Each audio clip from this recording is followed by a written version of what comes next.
Hey you guys, it is the Turtle Dork back again. So this is an editorial video that I want to do for the month of March.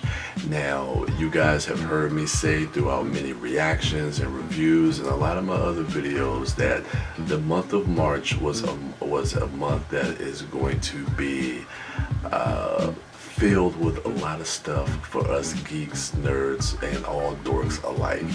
And I just kind of want to go through this month so that years from now I can look back at this video and say, man, March of 2017 was something special. Or I could look back and say March of 2017 was some shit.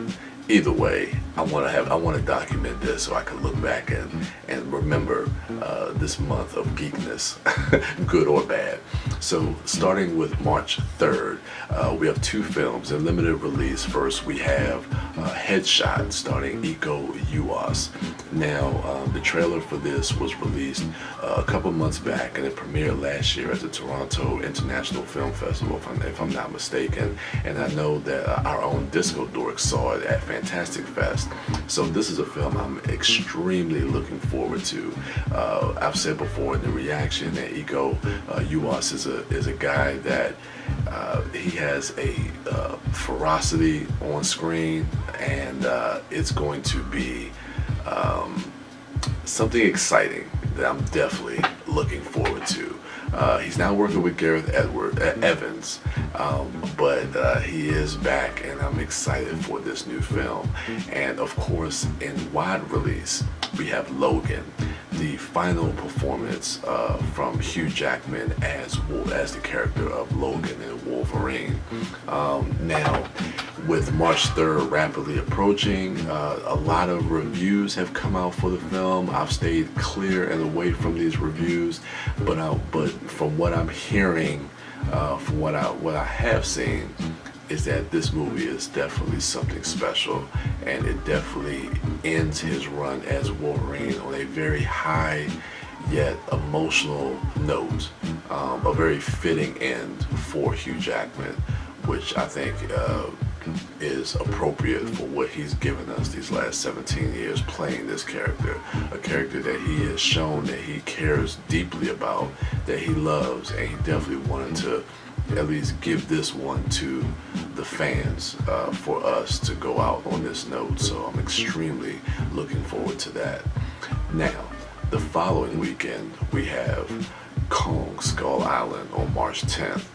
Now, I know there's been a couple of advanced screenings.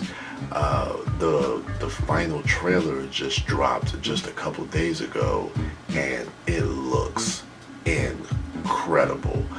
The one thing that I really like about Kong Skull Island is how they are not hiding Kong in this film. You get to see him throughout this film. You get to see a lot of the different action beats.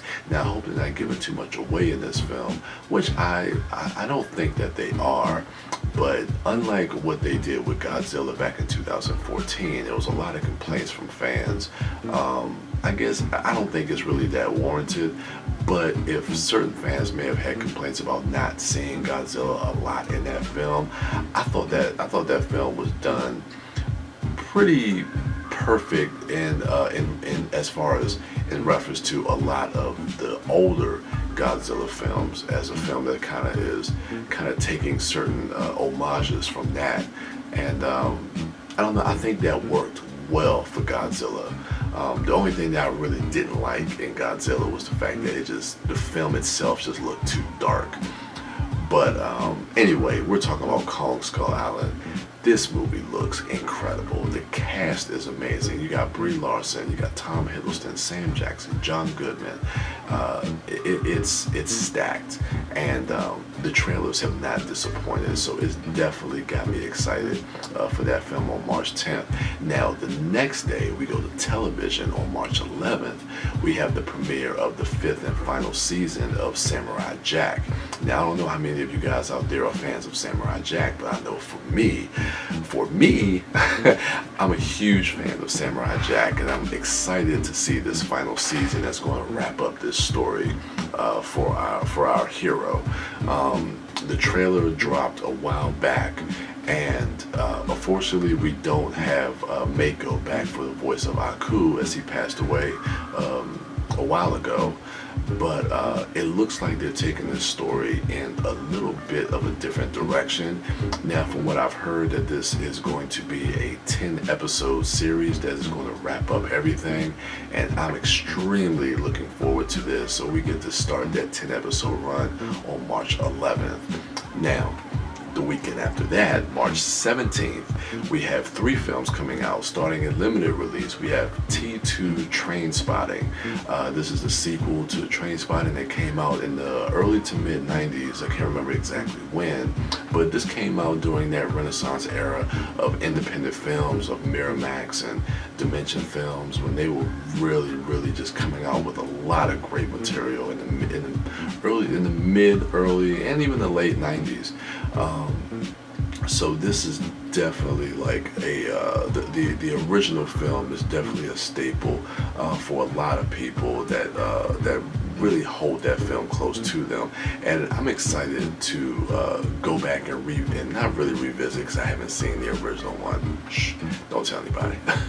But yeah, I want to go back and watch the original Trainspotting, and that trailer for T2 Trainspotting looks like it definitely is a movie that is really going to harken back to the original film. You have the original cast coming back, and that bodes well. And you have Danny Boyle, which I think is the most important thing, bringing back him as a director. So you know, if he's coming back with the original cast, that there is another story there to tell. And it seems like a lot of fans are going to be excited for that one. Also that weekend, we have the Velcro Experiment. Now, the elevator pitch for this would probably be Office Space meets Battle Royale. Yeah, this film seems like it's derivative of a lot of other films, but it doesn't take away the fact that this movie looks like it could be a lot of fun. Now, this is coming from producer James Gunn, which we know from a lot of his smaller films like Slither and some of his trauma films, and this film looks like it's kind of following in that vein.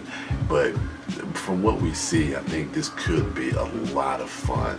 Hopefully it's executed right. And I think this is coming from the director of Wolf Creek. Wolf Creek, I don't know. Hopefully James Gunn really kind of steered this in the right direction for him. Now, the big film that weekend, of course, we have Beauty and the Beast, the next Disney live action movie. This one, a lot of people are waiting for. This is going to be a monster hit. It makes me a little bit nervous for what comes out the week after, but we'll get to that in a little bit. But Beauty and the Beast looks like it's going to be absolutely fantastic. I mean, we have Emma Watson. We have a great cast of characters. Dan Stevens, who is playing the Beast, and we also have Ewan McGregor, Sir Ian McKellen. We also have Luke Evans is in the film, and Josh Gad. So it's going to be, they have a really good cast, and I think with the music and them being able to really take this movie maybe in a different direction than what the animated movie was, and really not do a shot-for-shot remake. I think they could do some interesting things with the film as well. So we'll see what Beauty and the Beast does. But also that weekend, for us dorks of IdModcast, we do a biannual film festival down in Winchester called Lost Weekend. So that weekend we will be down in Winchester, broadcasting from there, doing our podcast. So you can definitely look out for those episodes on iTunes, and they'll also be uploaded here on this channel on YouTube as well. So look out for that. We'll be blitzing through, I think, 23 films that weekend. So it's going to be a lot of fun. There's going to be a lot of geekness going on that weekend, and we'll be tired. You'll see some bags under our eyes and red eyes, and but it'll be well worth it. Also, the following weekend, this is the one I'm really looking forward to, March 24th. But before we get to the one that you all know I'm going to be gushing over, also that weekend we have, well, in my estimation, I think it's going to be a dud, which is Chips. That movie looks unfunny. That movie looks pretty bad. So, moving past that, we also have Life coming out. Now, Life looks interesting. The initial trailers did not grab me, but this latest trailer that's out looks really intriguing. I like Daniel Espinosa. He's worked with Joel Kinnaman in some foreign films back in their home in their home country, and he also did Safe House with also Ryan Reynolds and Denzel Washington.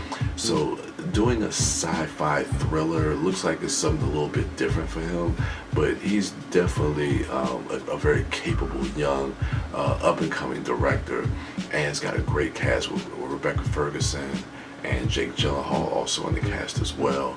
It looks like it's kind of reminiscent of Alien, which is not necessarily a bad thing. I'm not a big fan of the title. When you say Life, I think of Eddie Murphy, Martin Lawrence Life, but the movie definitely looks like it could be a good sci-fi thriller, so I'm definitely looking forward to that. But March 24th, we know.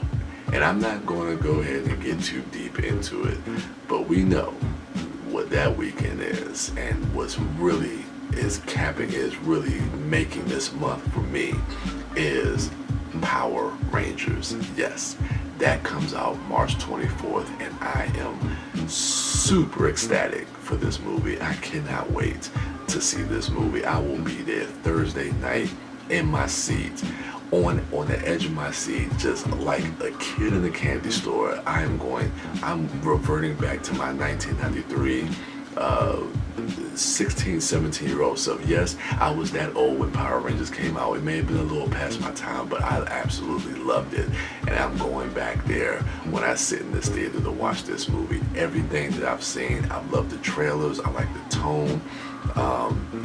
I just wanted to deliver. I really wanted to deliver. I like everything that I'm seeing from this movie. I love the character designs. I like the aesthetic of it. Again, the tone. 24th, hurry up. Okay, so once we get past that, the final weekend in March, we have March 31st, we have two films coming out. First, we have the animated film Boss Baby. You've seen my reactions to that. It looks like it could be really, really funny. But the big one that weekend is Ghost in the Shell. This is the remake of the anime movie that came out in the 90s starring Scarlett Johansson. There's been a lot of controversy about her casting.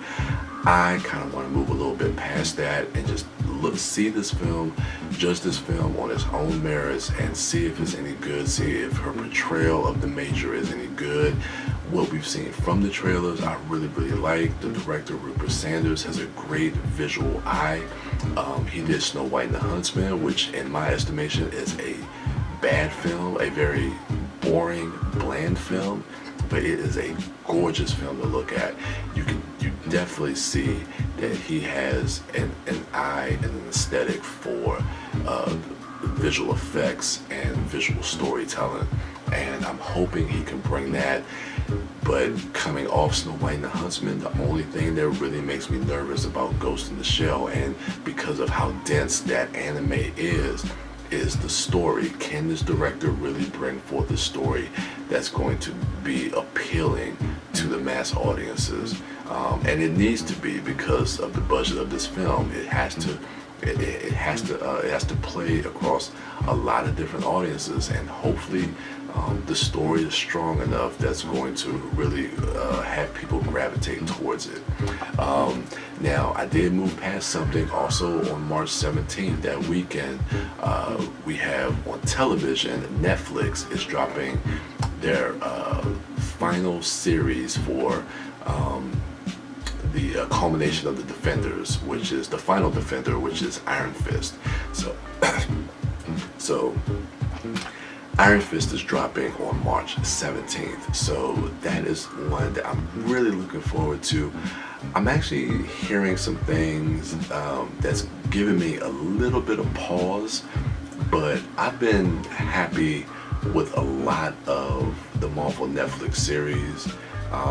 The only thing that I've been disappointed with is that these series kind of peter out around the halfway mark. In a 13 episode series, I feel like you should be able to make a strong season out of these series, especially with these type of characters.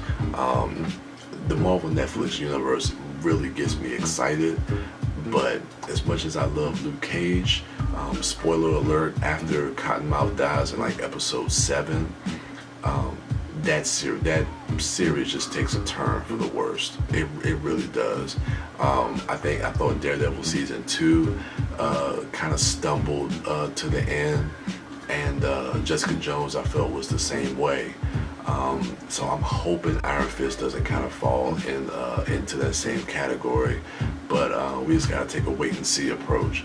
But this character excites me. This character definitely intrigues me as far as like the martial arts aspect of it, and especially the fact that this is leading into the Defenders. It really gets me excited to see this team up, Avengers style, to see how they're going to do the Defenders on Netflix. So yeah, guys, that is the month of March. It's going to be a crazy month of just awesomeness, geekness, and just everything that we love. So hopefully by April 1st, I can look back on March in 2017 and say that, damn, that was a hell of a month for us geeks. I'm hoping we can say that. I really am. I want everything to be awesome and good. So yeah, guys, go ahead and let me know what you think and what you're excited to see in the month of March. And go ahead and comment below. Go ahead, rate, like, subscribe, share, and go ahead and check out my other dorks at Mouth Dork, at The Disco Dork, and at Sidewalk Siren. And for me, I am The Turtle Dork. And with that, I'm out.